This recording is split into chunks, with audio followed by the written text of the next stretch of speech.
पूरे हरोली के अंदर एक भी ट्रैफिक कैमरे से आज तक एक टिप्पर का चालान नहीं हुआ।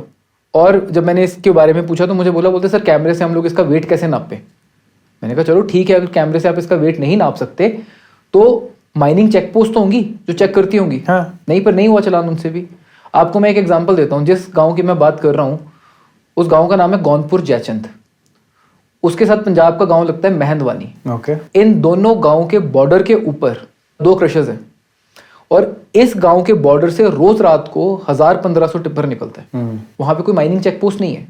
आई मीन एक गवर्नमेंट डिपार्टमेंट है जिसका काम है चेक करना कि क्या इनके पास एक प्रॉपर एक्स फॉर्म है, ट्रांजिट फॉर्म्स, जिससे पता चलता है कि ये इतना सामान लेके जा रहा है, इतनी रॉयल्टी इसने गवर्नमेंट को पे की है और गवर्नमेंट ने अप्रूव किया है। वो चेक करने वाला वहां पे है ही नहीं कोई भी। 1000 टिप्पर जो मैं कह रहा हूँ रात का, it's a very big amount. एक टिप्पर के रॉ मटेरियल को आप 25,000 के साथ मल्टीप्लाई कर लो। उस फिगर को आप चलो मान लो ये सैटरडे संडे को नहीं काम करते होंगे, महीने के 22 दिन के साथ मल्टीप्लाई कर लो। मान लो 2 महीने बीच में ये मानसून के नहीं काम करते, ठीक है। इस सारी फिगर को आप 300 के साथ मल्टीप्लाई करके देखो।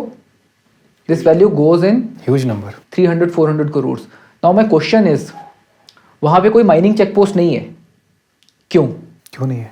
वहां के जो विधायक हैं जो कहते हैं कि हरोली एक डेवलपमेंट का मॉडल है, उनसे मैंने क्वेश्चन पूछा क्यों नहीं है। This is your home village, आपका घर है यहाँ पे। क्या आपको 25 साल में ये नहीं पता चला या 10 साल में ये नहीं पता चला जब से ये यहाँ पे क्रशर्स लगे हैं कि इतने टिप्पर निकलते हैं इस गांव में से और यहाँ पे माइनिंग चेक पोस्ट नहीं है। चलो नहीं पता था, मैंने बता दिया, अब लगवा दो। आपको इनके ऊपर इतना ट्रस्ट है कि ये लोग सारा काम लीगल कर रहे हैं कि आपने वहां पे माइनिंग चेक पोस्ट बनवाई नहीं है। मैं कुछ इलीगल चीज नहीं मांग रहा हूँ, मैंने मेल की उस चीज के रिगार्डिंग, कंप्लेंट रेज की। किसको? माइनिंग डिपार्टमेंट को, नो आंसर। डीसी को, नो आंसर। यस, अब आप मुझे बताओ क्यों नहीं उनको रोका जा रहा? क्वेश्चन तो वैलिड है आपका।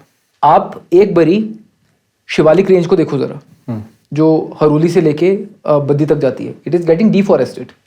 जगह जगह पे क्रशर्स लगे हुए हैं, जो मर्जी गांव उठा लो आपको गांव दिखेगा और गांव के बीच में आपको एक कैंसर की तरह एक स्टोन क्रशर दिखेगा जो धीरे धीरे उसको खाता जा रहा है। एक आम आदमी को पेड़ काटना अलाउड नहीं है, वो 1 या 2 पेड़ काट सकता है, वो भी उसको फॉरेस्ट डिपार्टमेंट से परमिशन लेनी पड़ती है, ठीक है। ये स्टोन क्रशर्स हिल स्लोप्स के अंदर जाके वर्क करते हैं। वहां पे जब ये मिट्टी निकालते हैं तो ऑफिशियल रिकॉर्ड्स के अंदर ये लोग क्या कहते हैं कि this is a barren land. मेरे ड्रोन शॉट्स के अंदर तो वहां पे पेड़ भी दिखाई दे रहे हैं। अगर एक आम आदमी के घर में मौत हो जाती है, वो कहता है कि मैं अपना मुझे लकड़ी नहीं मिल रही, मैं पेड़ काट लेता हूँ, उसको तो परमिशन नहीं मिलती या लेनी पड़ती है। पर ये लोग जो दिन दिहाड़े वहां पे पहाड़ काटते जा रहे हैं, उसके पेड़ कहाँ जा रहे हैं? दूसरी चीज, इनके माइनिंग प्लान के अकॉर्डिंगली एक सर्टेन डेप्थ तक ये लोग पहाड़ काट सकते हैं, पर मैंने ऐसे केसेस देखे जहां पे 100 फीट 150 फीट पहाड़ काट दिया हुआ है। अच्छा, नीचे की तरफ को। कहाँ पे? कुठार बीत के अंदर देखा, पोलियां बीत के अंदर देखा, कौन सा गांव है जहां नहीं देखा? नंगल खुर्द के अंदर देखा। कोई एफआईआर हुई आपके अगेंस्ट इस केस में भी? मेरे ऊपर एफआईआर कर नहीं सकते थे इस केस के अंदर, बिकॉज मैं इनकी वीडियो दिखाने से पहले हमेशा कंप्लेंट रेज करता था। अच्छा। अगर कंप्लेंट ना रेज करता तो इन्होंने एफआईआर जरूर करवानी थी मेरे ऊपर कि ये वीडियो दिखा दिखा के हमको ब्लैकमेल कर रहा है फिरौती के लिए। अच्छा। पर जिसने तो ऑलरेडी कंप्लेंट कर दी वो फिरौती क्या मांगेगा, इसलिए इनको पता था कि मेरी कंप्लेंट करा के कुछ होगा नहीं। पर डर नहीं लगता इस वाले माफिया से? अगर इतना बड़ा नेक्सस है ये, फॉर एग्जांपल, किसी को तो बोलना पड़ेगा। ऑपोजिशन क्या कर रही है? उससे पहले मैं आपको ये बताता हूँ कि इसका और इफेक्ट क्या आता है। जहाँ पे माइनिंग होती है ना, वहाँ के जो पानी के लेवल होते हैं वो नीचे चले जाते हैं, ठीक है। दैट इज वो लोगों का नुकसान है वहाँ पे, ठीक है। हमारे स्वां के पास कई लोगों ने अपनी जमीनें बाई हुई हैं, एग्रीकल्चर कर रहे हैं। वो कहते हैं हमारे पानी के लेवल नीचे चले गए हुए हैं। अब 5-6 साल के बाद जब पानी का लेवल नीचे चला जाएगा, उस बंदे को अपना जो बोर है वो और नीचे करना पड़ेगा और 3-4 लाख रुपया लगता है उसके अंदर। वहां पे उसका लॉस है। और मीडिया इस चीज को बोलता क्यों नहीं है? Because media is extortionist. What they do is, इनके पास जाएंगे, तुम लोग इलीगल माइनिंग कर रहे हो, हमने तुम्हारा वीडियो बनाया है, and they will pay them something, और वो अपना वीडियो वहीं पे ठंडे खाते में डाल देंगे। कोई प्रूफ है? मैंने जब माइनिंग के बारे में डालना शुरू किया तो हमारे वहाँ से एक वरिष्ठ पत्रकार थे, उन्होंने अगले दिन एक न्यूज़पेपर के अंदर इस सारी इलीगल माइनिंग को लेजिटिमाइज करने की कोशिश की। कैसे? खनन करने वाले जो हैं वो उद्योगपति हैं, उनका तो इतना नुकसान हो रहा है, ये लोग रोजगार जनरेट करते हैं और इनको खनन माफिया कहा जाता है। He was trying to create sympathy for them because I was showing to people कि ये लोग कर क्या रहे हैं। लुक, एक आम आदमी के लिए डेवलपमेंट क्या है? एक सेक्रेटेरिएट की बिल्डिंग बन गई, टोबा बन गया, एक सड़क बन गई, but tell me, is that development? आपके अकॉर्डिंगली क्या है डेवलपमेंट? मेरे अकॉर्डिंगली वो डेवलपमेंट नहीं है। हरोली के अंदर जिस तरीके की सड़कें बनी हुई है, क्या वो हिमाचल के अंदर और जगह नहीं बनी हुई? बनी है, बिल्कुल बनी है। पंजाब में मैं कभी हरोली नहीं आया नहीं हूँ, बट पंजाब में भी बनी हुई है, और भी गांव हैं जहाँ पे वो सड़कें बनी हुई है।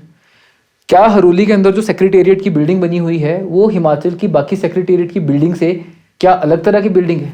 आई मीन क्या वो ब्रिटिश एरा की किसी हवेली की डिज़ाइन पे बनाई हुई है, या फिर उसका कोई ताजमहल टाइप का उसका कुछ अलग आर्किटेक्चर यूज़ किया है विच सेज की that it's a development model?